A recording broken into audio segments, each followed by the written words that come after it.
A los 16 años, un príncipe le colocó una corona en la cabeza.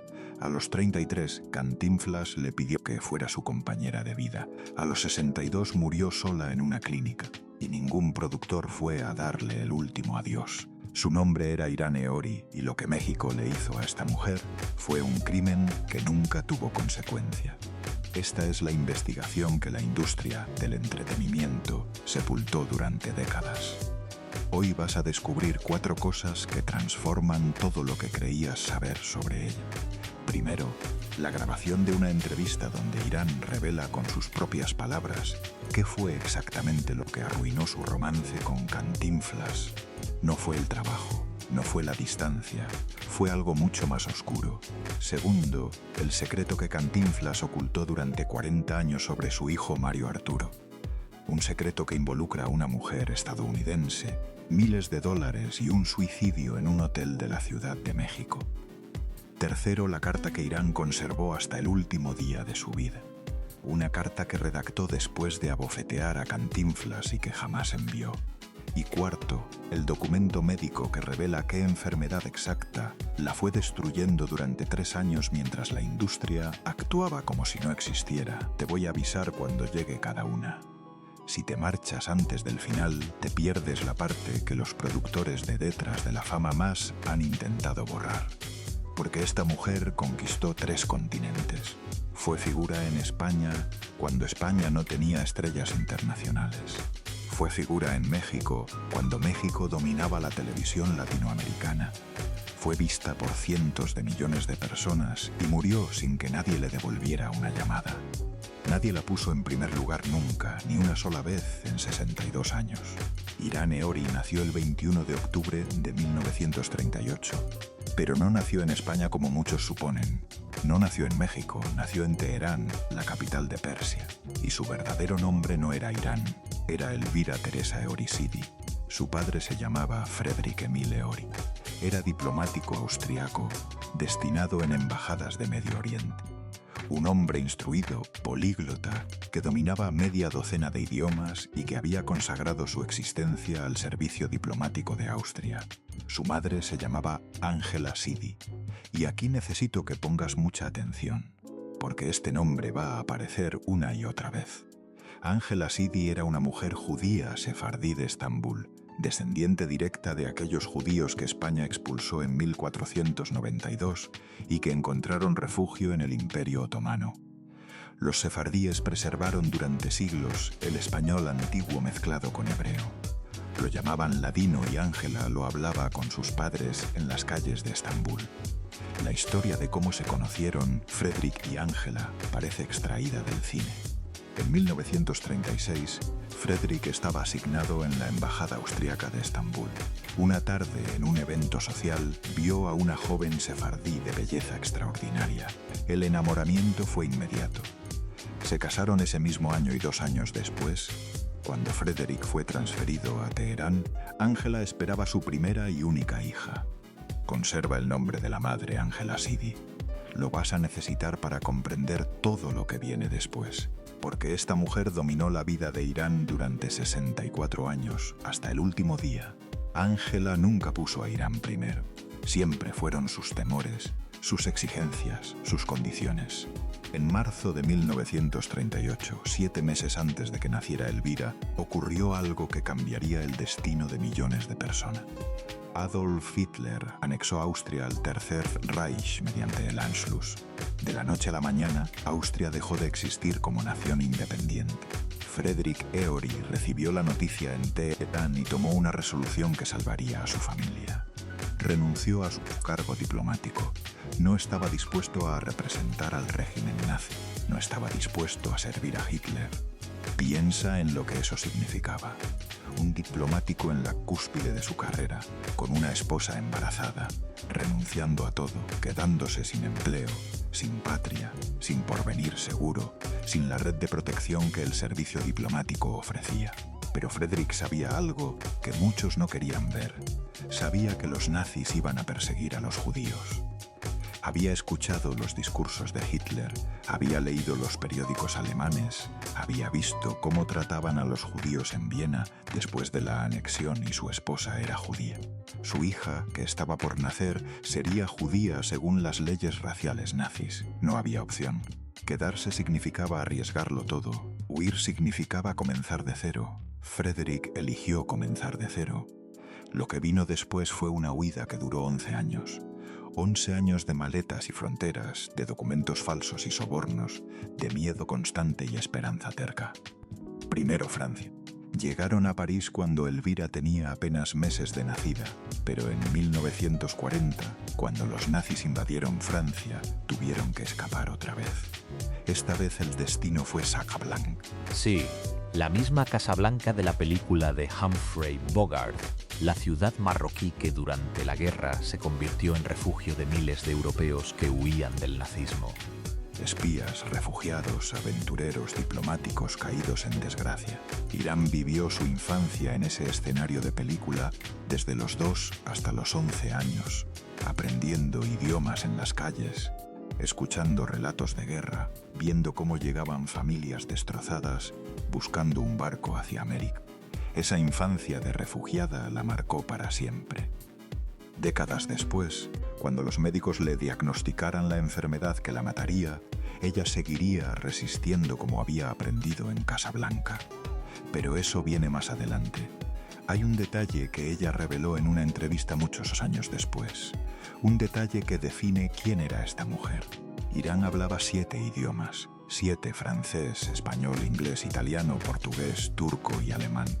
El alemán era la lengua de su padre, la lengua de su infancia, la lengua de las canciones de cuna que Frederick le cantaba en Teherán. Pero cuando los nazis comenzaron a masacrar judíos, cuando las noticias del Holocausto empezaron a llegar incluso a Casablanca, Irán tomó una determinación. Tenía 7 u 8 años y decidió que nunca volvería a hablar alemán en su vida. Y lo cumplió. Hasta el día de su muerte, 60 años después, Irán Eori no pronunció una sola palabra en alemán, ni una. Imagina esa determinación en una niña. Imagina lo que tuvo que sentir para tomar esa decisión. El idioma de su padre, el idioma de su infancia, borrado para siempre. En 1945, con el fin de la guerra, la familia se trasladó a Francia y en 1949, cuando Elvira tenía 11 años, llegaron finalmente a Madrid. España estaba bajo la dictadura de Franco. Era un país gris, empobrecido, aislado del mundo. Pero para la pequeña Elvira fue el lugar donde descubrió que su destino estaba en los escenarios. Era extraordinariamente bella, rubia, de ojos azules, con una elegancia natural que venía de su madre sefardí y de la educación cosmopolita de hija de diplomático. Pero no era solo belleza, tenía talento, mucho talento. Tocaba el piano, el acordeón y la guitarra, bailaba danza clásica y moderna, y tenía una voz que años después la llevaría a ganar el Festival de Benidorm con una canción llamada Eternidad. Trabajó como modelo en los famosos almacenes Galerías Preciados de Madrid. Las señoras de la alta sociedad madrileña quedaban fascinadas con esta chica exótica que hablaba español con un acento indefinible y que se desplazaba como si hubiera nacido para que la observaran. A los 14 años debutó en el cine en una película dirigida por José María Forqué. Todavía aparecía en los créditos como Elvira Eori, pero lo que lo cambió todo llegó 2 años después, 1954, el concurso Miss Europa en Mónaco. La joven Elvira, con apenas 16 años, subió al escenario del Principado de Mónaco. El jurado estaba compuesto por aristócratas, artistas, empresarios, gente acostumbrada a contemplar la belleza, gente difícil de impresionar, pero quedaron cautivados. Esta chica no se parecía a nadie. Nacida en Persia, criada en Marruecos, de sangre austríaca y sefardí. Hablaba 7 idiomas, caminaba como si el mundo le perteneciera y tenía apenas 16 años. Y entonces sucedió algo que parece inventado, pero que está documentado en los archivos de la época. El mismísimo príncipe Rainiero III de Mónaco le colocó la corona de Miss Montecarlo con sus propias manos. El mismo príncipe que 2 años después se casaría con Grace Kelly y convertiría Mónaco en el reino del glamour. Imagina ese momento. Una adolescente refugiada, una niña que había escapado del nazismo, que había pasado su infancia en Casablanca entre espías y desesperados, recibiendo una corona de manos de un príncipe europeo. Irán siempre dijo que ese fue el inicio de todo, el momento en que dejó de ser Elvira y comenzó a ser Irán Eori. 1954, una corona de manos de un príncipe en Mónaco. 2002, una cama de hospital donde nadie relevante fue a despedirla. 48 años de la cima al abismo. Pero eso vendría después. Si este contenido te está pareciendo valioso, suscríbete al canal. Historias como esta merecen ser escuchadas y preservadas. En los años 60, conquistó España. Se convirtió en una de las actrices más populares del cine español. Protagonizó más de 30 películas, comedias, dramas, musicales. Trabajó con Los Bravos, el grupo español que triunfó internacionalmente con Black is Black. Realizó giras con ellos por toda Europa. Trabajó con el dúo dinámico en Una chica para dos. Trabajó con Paco Martínez Soria en ¿Qué hacemos con los hijos? Trabajó con Tony Leblanc y Concha Velasco en Fray Escoba. España la adoraba, pero España no sería su destino definitivo. Al otro lado del Atlántico, un hombre la estaba aguardando sin saberlo. Un hombre que le daría el amor más grande de su vida y que se lo arrebataría de la peor manera posible. En 1964 ganó el Festival de Benidorm, uno de los certámenes musicales más importantes de España. La canción se llamaba Eternidad y la interpretó junto a José Casas. Ganó la Sirenita de Oro. Fue un instante histórico. Una mujer nacida en Persia, criada en Marruecos, de sangre austríaca y sefardí, cantando en español perfecto y triunfando en el festival musical más relevante del país.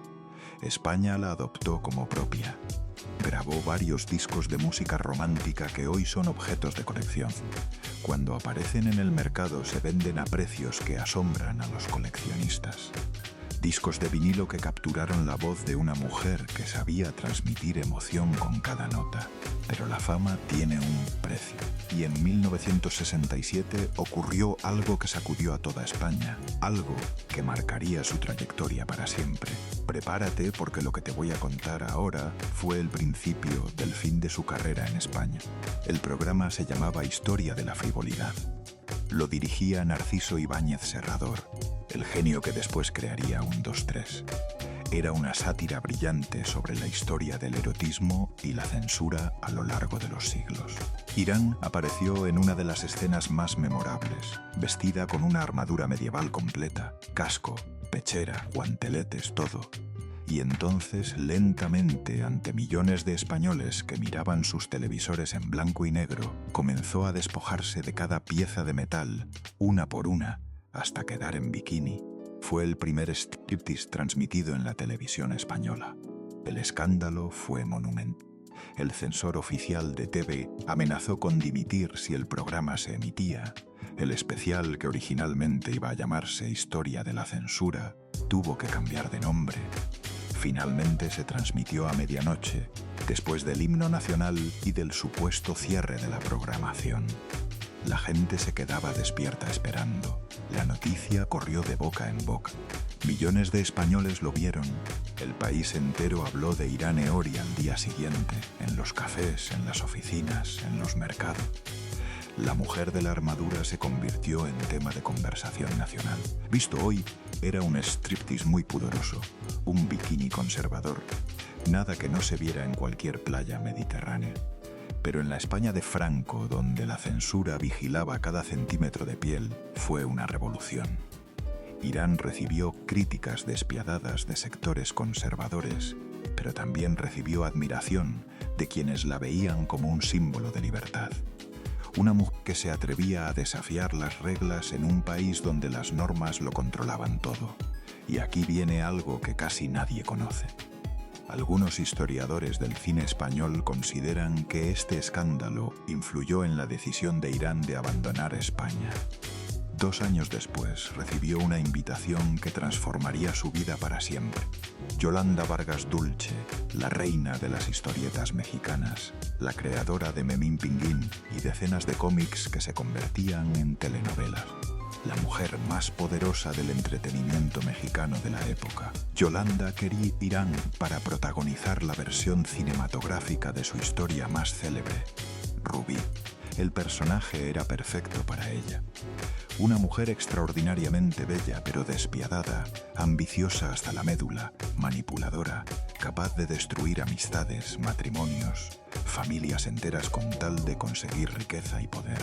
Irán llegó a México en 1969 para lo que se suponía sería un trabajo temporal, unas semanas de rodaje, un cheque generoso y de regreso a España. Pero algo ocurrió. Se enamoró de México, del clima, de la comida, de la gente, de las oportunidades que se abrían ante ella. México atravesaba una época dorada del cine y la televisión y necesitaba actrices como Irán. La película Rubí fue un triunfo rotundo en toda Latinoamérica. Hay un detalle curioso.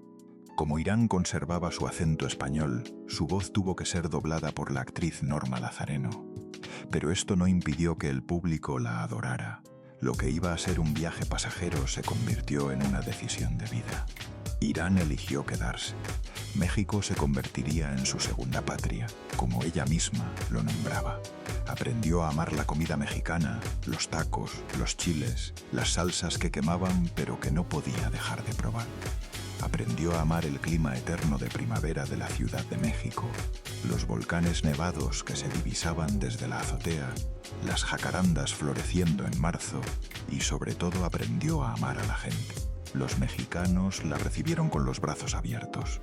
No les importaba que fuera extranjera.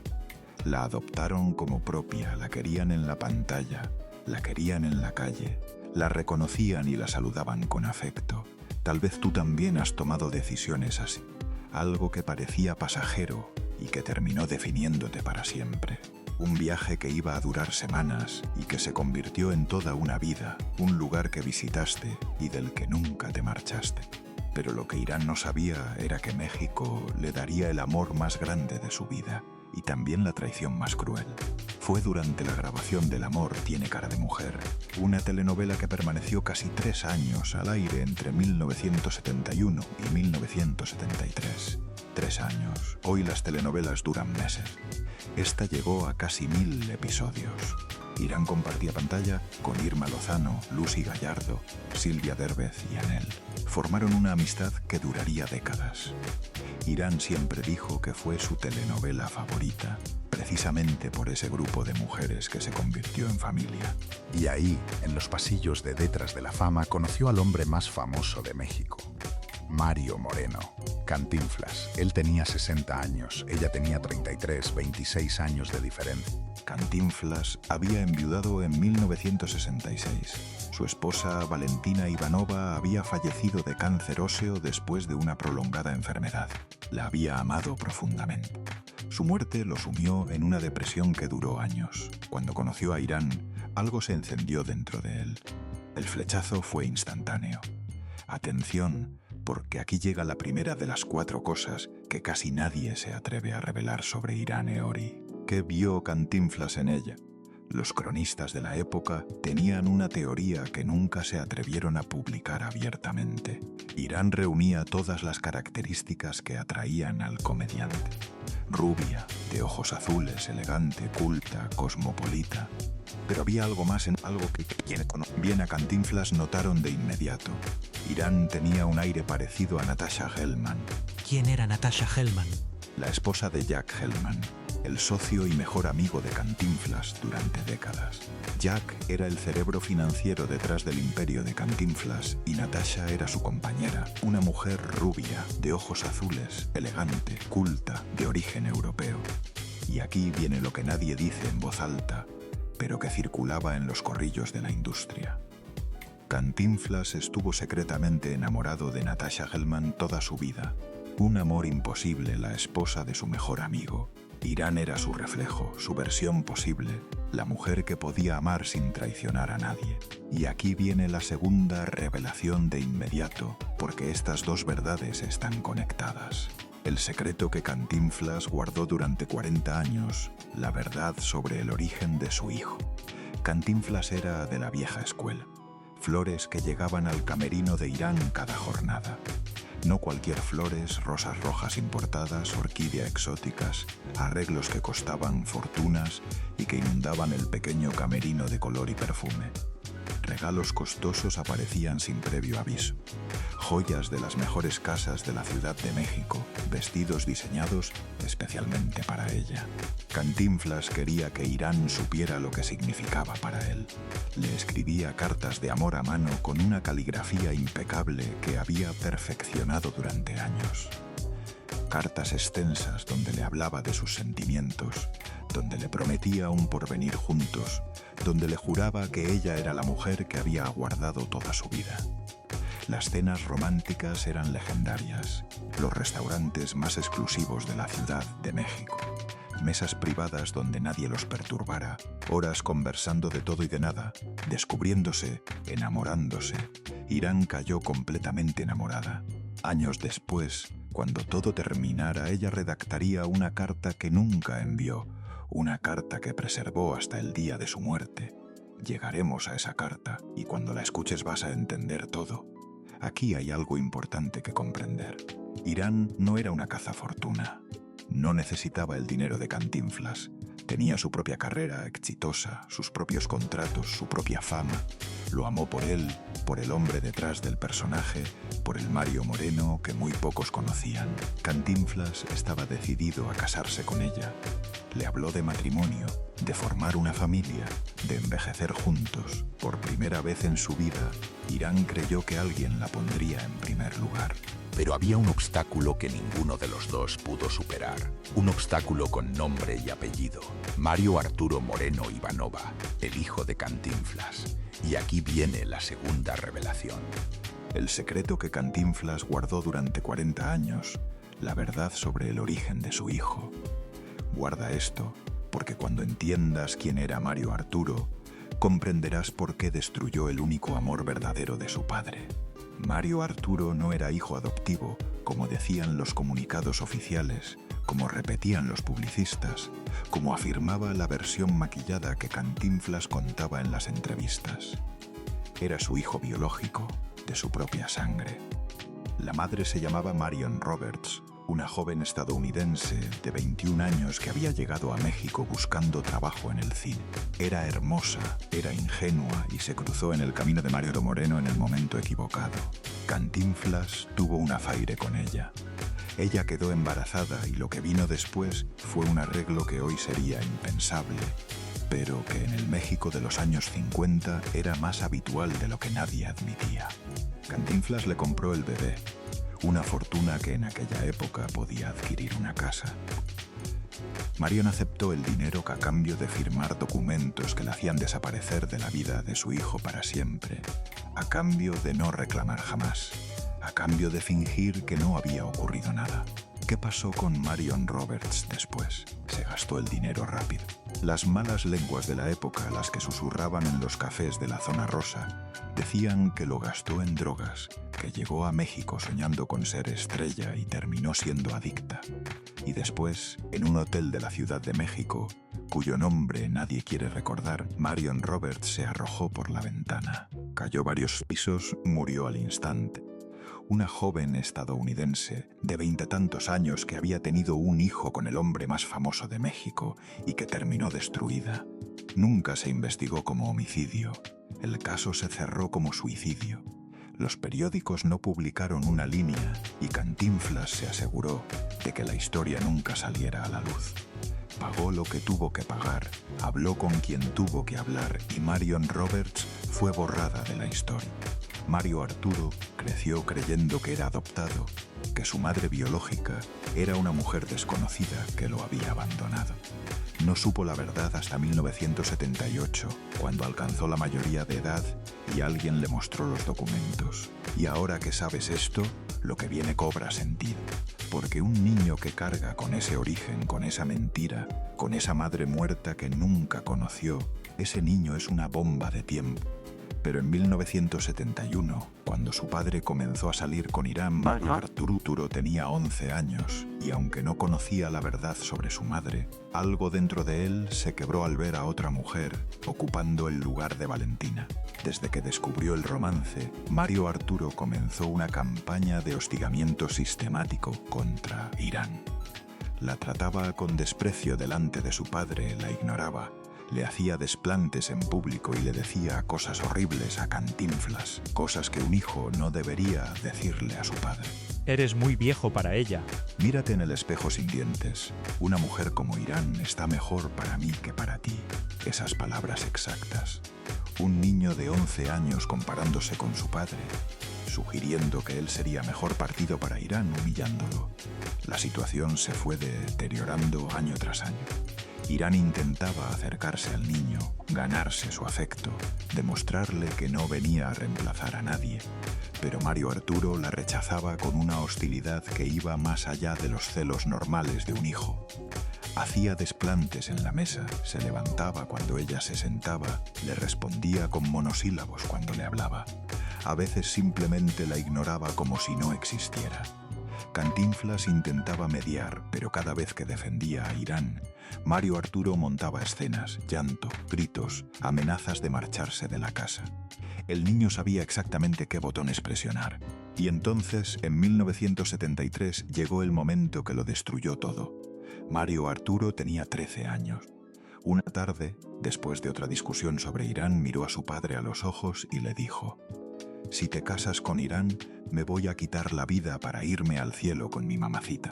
Se refería a Valentina Ivanova, la esposa fallecida de Cantinflas, la mujer que apenas había conocido porque murió cuando él era muy pequeño.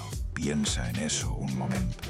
Un adolescente amenazando con quitarse la vida si su padre se casa, usando el recuerdo de la madre muerta como arma. Cantinflas se derrumbó. El hombre que había enfrentado a los poderosos estudios de Hollywood, el comediante que se burlaba de presidentes y generales en sus películas, el ícono que no le tenía miedo a nadie, se doblegó ante un adolescente de 13 años. No podía arriesgarse, no podía vivir con la posibilidad de que su hijo cumpliera esa amenaza. Ya había perdido a Valentina. Ya cargaba con el secreto de Marion Roberts y su muerte violenta. Ya tenía suficientes fantasmas. No podía perder también a Mario Arturo. Así que tomó una decisión que destruiría el único amor verdadero que había encontrado después de Valentina. Le propuso a Irán una solución que a él le parecía razonable, que a él le parecía un compromiso aceptable, que a él le parecía la única salida posible. Seguirían siendo amantes en secreto indefinidamente, sin que Mario Arturo se enterara. Se verían cuando pudieran, en departamentos prestados, en hoteles discretos. Viajarían juntos cuando fuera posible, fingiendo que eran socios de negocios, pero nunca se casarían, nunca compartirían un hogar, nunca formarían la familia que ambos deseaban. Otra vez nadie la ponía primero, ni siquiera el hombre que decía amarla. Quizás tú también conoces esa sensación, cuando alguien que amas te pide que te conformes con menos, que aceptes las migajas, que renuncies a lo que mereces porque hay alguien más importante. Irán escuchó la propuesta, miró a Mario Moreno, el hombre que amaba, el hombre más famoso de México, el comediante que hacía reír a millones, y vio a un cobarde. Un hombre que no era capaz de plantar cara a su propio hijo, un hombre que prefería esconderse a luchar por ella, un hombre que le estaba pidiendo que aceptara ser la sombra en lugar del sol. Irán tomó una decisión, no lo aceptó, y ahora sí la tercera revelación. Esta es quizás la más sorprendente de todas. Irán Eori abofeteó a Mario Moreno, a Cantinflas, al comediante más querido de México, al ídolo de generaciones, al hombre cuya imagen aparecía en murales, en la memoria colectiva de todo un país. Le cruzó la cara. El sonido debió resonar en todo el departamento. «Vete de mi casa y nunca en la vida me vuelvas a buscar». Eso le dijo textual. Las palabras que después ella misma repitió en entrevistas cuando le preguntaban qué había sucedido. No estaba dispuesta a ser la amante eterna de nadie. No iba a vivir escondida como una criminal. No iba a renunciar a su dignidad por un hombre que no tenía el valor de enfrentar a su propio hijo de 13 años. Cantinflas se fue con la mejilla roja, con el corazón roto, sin mirar atrás. Esa noche, después de que la puerta se cerró, Irán se sentó en su escritorio y comenzó a escribir una carta que preservó hasta el día de su muerte. Una carta que nunca envió. ¿Qué decía esa carta? Los que la vieron después de su fallecimiento dicen que era devastadora. Una mezcla de amor y dignidad, de dolor y orgullo. Le decía que lo amaba, que probablemente lo amaría siempre, que había sido el hombre más importante de su vida. Pero también le decía que ella valía más que un escondite, que merecía ser presentada con orgullo, no ocultada como un secreto vergonzoso, que si él no podía darle eso, entonces no podía darle nada. La carta terminaba con una frase que Irán nunca repitió en público, pero que quienes la leyeron jamás olvidaron. Prefiero el dolor de perderte que la humillación de tenerte a medias. Esa carta estuvo en un cajón de su escritorio durante 29 años, hasta el día de su muerte. 20 años transcurrieron, 20 años sin tocarse, 20 años de carreras paralelas en la misma ciudad. Él haciendo películas que cada vez convocaban menos público, ella haciendo telenovelas que cada vez atraían más. Coincidiendo en eventos de la industria, saludándose con cortesía fría, fingiendo que no había ocurrido nada, pero todos lo sabían. En los corrillos de detrás de la fama la historia se narraba en voz baja. La actriz que abofeteó a Cantinflas, la mujer que rechazó ser su amante, la única que le dijo que no, y en algún momento, nadie sabe exactamente cuándo, se perdonaron. Quizás fue una llamada telefónica, quizás fue un encuentro casual en algún evento, quizás fue una carta que sí llegó a su destino. Lo cierto es que retomaron el contacto, una amistad cariñosa que respetaba los límites que ellos mismos habían trazado. Hasta abril de 1993, Cantinflas murió de cáncer de pulmón. Tenía 81 años. Había dejado de hacer películas hacía tiempo, pero seguía siendo el ídolo de México. El país entero lloró su partida. Y en el funeral, entre los miles de personas que fueron a despedirlo, estaba Irán Eori. Los periodistas la encontraron, le pusieron micrófonos en la cara, le preguntaron qué sentía y ella dijo algo que reveló cuánto lo había amado durante todo ese tiempo. Siempre lo amé. Significó todo en mi vida. Me dio momentos que no se pueden olvidar y que permanecen en mi corazón. 25 años después, 20 desde la bofetada, y todavía lo amaba. Se habían perdonado en algún momento. Nadie sabe exactamente cuándo ni cómo, pero habían mantenido una amistad hasta el final, un cariño que sobrevivió al dolor. Y aquí viene la ironía más cruel de toda esta historia. ¿Recuerdas a Angela Sidi, la madre de Irán? Te pedí que guardaras ese nombre al principio. Angela Sidi tenía dos exigencias absolutas para que un hombre pudiera casarse con su hija. Dos condiciones innegociables que había sostenido desde que Irán era adolescente. El hombre tenía que ser judío y tenía que ser millonario. Cada vez que aparecía un pretendiente que no cumplía esas condiciones, Ángela hacía las maletas y se llevaba a su hija a otro país. Lo hizo en Argentina, lo hizo en Italia, lo hizo en España. Destruyó romances, separó parejas, controló cada aspecto de la vida sentimental de su hija. Cantinflas era judío, de origen judío sefardí, igual que Ángela, y era millonario, uno de los hombres más acaudalados de México. Era el único hombre en toda la vida de Irán que su madre aprobaba. El único que cumplía sus requisitos. Y fue precisamente ese romance el que no pudo concretarse, no por la madre, sino por el hijo. La historia se repite de maneras crueles. Ángela destruyó romances con su control. Mario Arturo destruyó el único que Ángela aprobaba con su chantaje. Irán quedó atrapada entre dos personas que querían manejar su vida y terminó sin casarse con nadie. Pero lo peor aún no había comenzado. Después de perder a Cantinflas, Irán se refugió en el trabajo. El trabajo era lo único que la madre no podía arrebatarle. El trabajo era su libertad. Entre 1974 y 1977 protagonizó Mundo de Juguete, la primera telenovela infantil de larga duración en México. Un fenómeno que transformó la televisión latinoamericana para siempre. El elenco era estelar. Ricardo Blume, el actor peruano que se convertiría en leyenda. Graciela Mauri como la pequeña Cristina, una niña actriz que conquistó corazones. Irma Lozano, con quien Irán había forjado amistad en el amor, tiene cara de mujer. Enrique Rocha, el villano por excelencia de las telenovelas mexicanas, y la legendaria Sara García, la abuelita de México. Irán interpretó a la tía Mercedes Balboa. Hizo pareja romántica con Enrique Rocha durante casi 3 años de grabaciones. Hay una anécdota que cuenta Graciela Mauri y que revela el corazón de Irán. Graciela era una niña durante las grabaciones y su personaje usaba un peinado de caireles muy elaborado que requería horas de preparación. Cada noche, después de terminar las grabaciones, Irán le hacía el peinado a Graciela para el día siguiente. Se sentaban juntas mientras Irán enrollaba cada mechón de cabello con paciencia infinita. Cuando el equipo viajó a Acapulco para grabar escenas en locación, surgió un problema: cómo mantener el peinado de Graciela intacto durante la noche en un hotel. La humedad del mar podía arruinarlo. Irán tuvo una solución. Dormiría con Graciela en la misma cama para cuidarle los rizos, y así lo hizo. Noche tras noche, una estrella de cine velando el peinado de una niña. Esa era Irán. Generosa hasta el último detalle, afectuosa con quienes la rodeaban, pendiente de los demás antes que de sí misma. La telenovela duró casi 2 años y medio. Todo México la seguía. Jóvenes y mayores, familias enteras reunidas frente al televisor cada tarde. Irán siempre la recordó como una de sus producciones favoritas.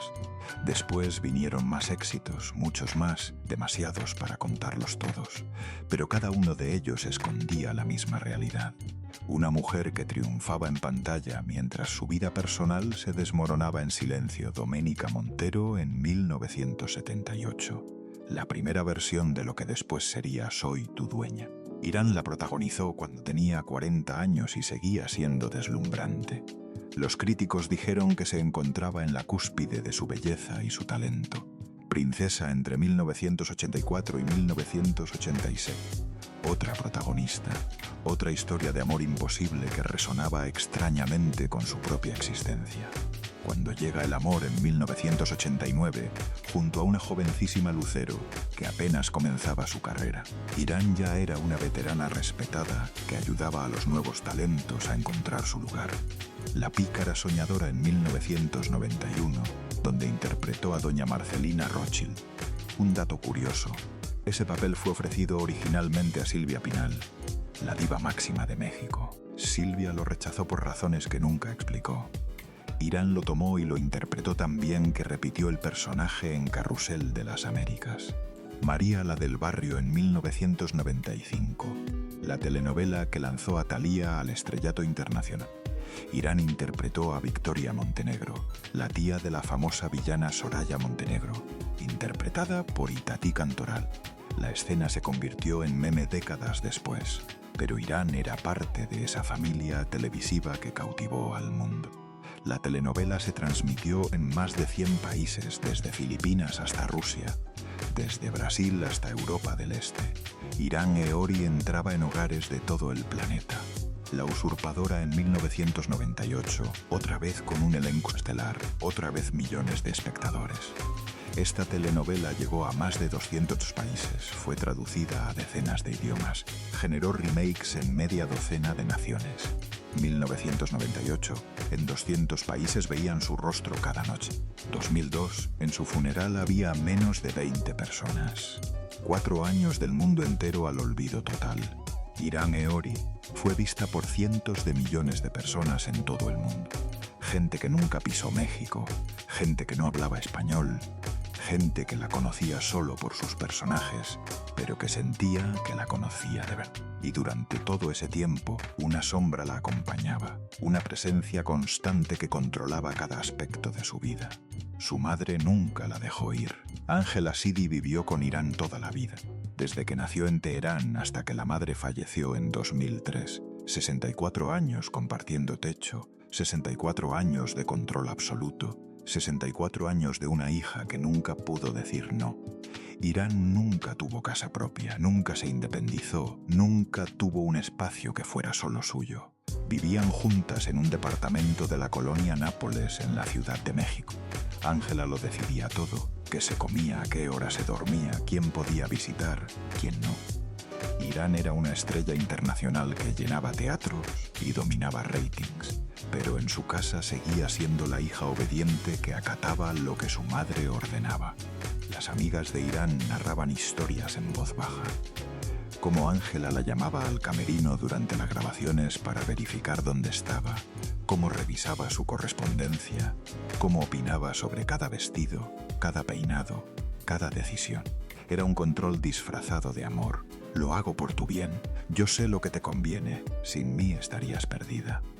Las frases que las madres controladoras repiten desde el principio de los tiempos. Irán las escuchó durante 64 años y nunca encontró la manera de liberarse. Y mientras Irán envejecía, el control no disminuía, solo cambiaba de forma. En 1981, después del quiebre con Cantinflas, Irán halló el amor nuevamente. Carlos Monden, un actor y comediante mexicano de origen chileno, se habían conocido trabajando en televisión y teatro. Había química entre ellos, había cariño, había respeto. Iniciaron una relación que duraría más de 20 años. Carlos se instaló en el departamento de la colonia Nápoles. Vivieron juntos como pareja. Él la acompañó en los buenos tiempos, cuando las telenovelas la convertían en estrella continental, y la acompañó en los malos cuando la enfermedad comenzó a consumirla. Carlos era distinto a Cantinflas en todo. No era célebre, no era adinerado, no era el centro de atención en cada habitación donde entraba. Era un hombre sencillo que amaba a una mujer extraordinaria. Y eso era exactamente lo que Irán necesitaba. Después de años de romances imposibles, de rechazos maternos, de dramas dignos de telenovela, encontró a alguien que simplemente la quería. Sin condiciones, sin exigencias, sin chantajes. Carlos estaría a su lado hasta el final, incluso cuando llegara la enfermedad, incluso cuando los médicos le mostraran ese documento que lo cambiaría todo. ¿Por qué nunca se casaron? Ángela Sidi se negó. Carlos Monden no era judío y no era millonario. Para Ángela era inferior a Cantinflas. Lo menospreciaba constantemente, le hacía la vida imposible y Carlos aguantó.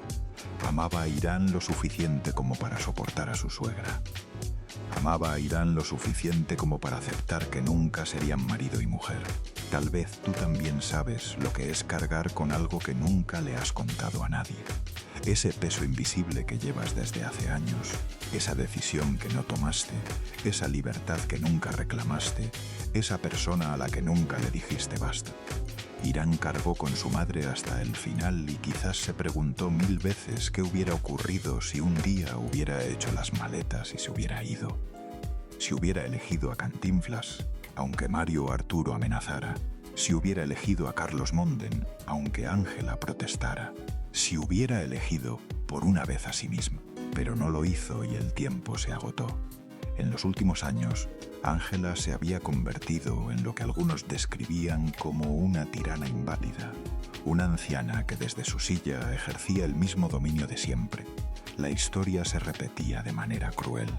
Así como Mario Arturo había controlado a Cantinflas con amenazas, Ángela controlaba a Irán con culpa y manipulación. Y ahora llegamos a la cuarta y última revelación, la que te prometí al principio. Si has llegado hasta aquí, esto es para ti. Antes de la enfermedad, Irán había intentado reinventarse. Las telenovelas pagaban bien, pero el teatro era su verdadera pasión. El contacto con el público en vivo, los aplausos que escuchabas en tiempo real, la adrenalina de cada función. Durante los años 80 y 90, produjo sus propios espectáculos de teatro musical. Las Leandras, una zarzuela española que adaptó para el público mexicano. Por la calle de Alcalá, La Violetera, La Verbena de la Paloma, Chao Valentino, La vida empieza a los 40 y su proyecto más ambicioso, Viva México y Olé. En 1990, cuando lo estrenó, el éxito fue rotundo. La crítica escribió algo que Irán guardó entre sus recortes favoritos. Irán Eori se pone a la altura de las grandes estrellas internacionales y en más de un momento me hizo pensar en la Mistinguett del Casino de París. La Mistinguett, la reina del music hall francés, la mujer de las piernas más famosas del mundo. Que la compararan con ella era el elogio supremo, pero 10 años después todo había cambiado. En 1999, Irán Eori sufrió un edema cerebral que la mantuvo hospitalizada durante semanas. Los médicos le realizaron estudios exhaustivos, resonancias, tomografías, análisis de sangre y descubrieron algo devastador. Tenía la enfermedad de Binswanger. ¿Qué es la enfermedad de Binswanger? Es una forma poco frecuente de demencia vascular que afecta progresivamente el sistema nervioso. Atacaba los pequeños vasos sanguíneos del cerebro, destruyendo poco a poco la materia blanca que conecta las diferentes regiones cerebrales. Provoca deterioro cognitivo, problemas de memoria, dificultades para caminar, pérdida gradual del control del cuerpo. Los pacientes comienzan olvidando pequeñas cosas, después olvidan cosas importantes. Finalmente, el cuerpo deja de responder, no tiene cura. Solo se puede frenar su avance con medicamentos y terapia y eventualmente siempre gana, siempre consume a quien la padece. El diagnóstico fue un golpe devastador. Irán tenía 60 años, todavía soñaba con actuar. Todavía se sentía joven por dentro y le estaban diciendo que su cerebro estaba muriendo lentamente. Una amiga cercana contó después que Irán le dijo: «Mi cuerpo me está traicionando, pero mientras pueda hablar, mientras pueda moverme, voy a seguir trabajando». Primero, Irán perdió movilidad en las piernas. Comenzó a necesitar ayuda para desplazarse. Un bastón primero, después el brazo de Carlos o de su madre. Los pasos que antes daba sin pensar ahora requerían concentración. Luego el lado derecho de su cuerpo se fue debilitando. La mano que había firmado autógrafos para miles de admiradores. El brazo que había abrazado a coestrellas en escenas de telenovela. Dejando de responder, también le detectaron un tumor cerebral. Gliomatosis cerebri, un tipo de cáncer cerebral particularmente agresivo que se infiltra en el tejido sano. Eventualmente sería la causa directa de su muerte. Pero eso no fue lo peor. Lo peor fue lo que hizo la industria. A pesar de su enfermedad, Irán seguía soñando con regresar a actuar. El escenario era su vida, las cámaras eran su hogar. Quería seguir trabajando mientras pudiera, pero los productores ya no pensaban en ella. El teléfono dejó de sonar, los guiones dejaron de llegar, las invitaciones a castings desaparecieron. La industria que la había aclamado durante 3 décadas actuaba como si Irán Eori no existiera. En el año 2000 intentó montar una nueva versión de su espectáculo teatral Viva México y Olé. Era un show musical que había tenido éxito años antes. En 1990, cuando lo estrenó, la crítica la comparó con la Mistinguett del Casino de París. Pero esta vez fue diferente. El público ya no llenaba los teatros. Los tiempos habían cambiado. Las nuevas generaciones no conocían a Irán Eori y las que sí la recordaban preferían verla en televisión que pagar boletos de teatro. Irán debía pagar el sueldo de más de 40 bailarines y actores cada semana. El dinero se agotaba, las funciones se cancelaban por falta de asistentes, las deudas se acumulaban.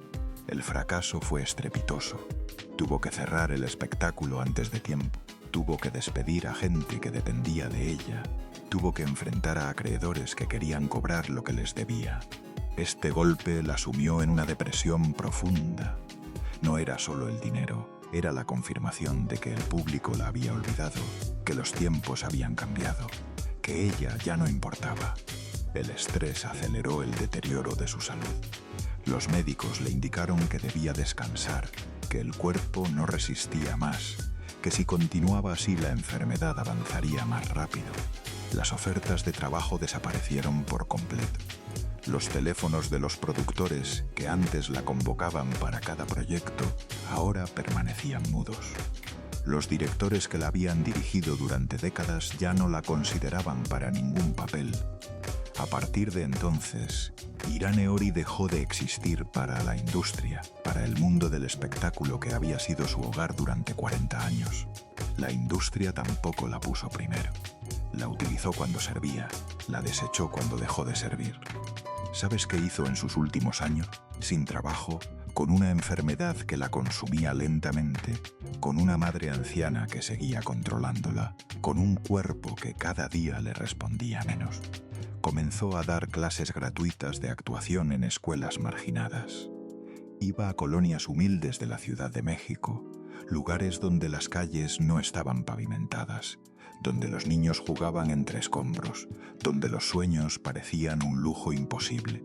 Se sentaba con niños que nunca habían visto un teatro por dentro, que nunca habían conocido a una actriz de televisión, que no sabían que esa señora con bastón había sido vista por cientos de millones de personas.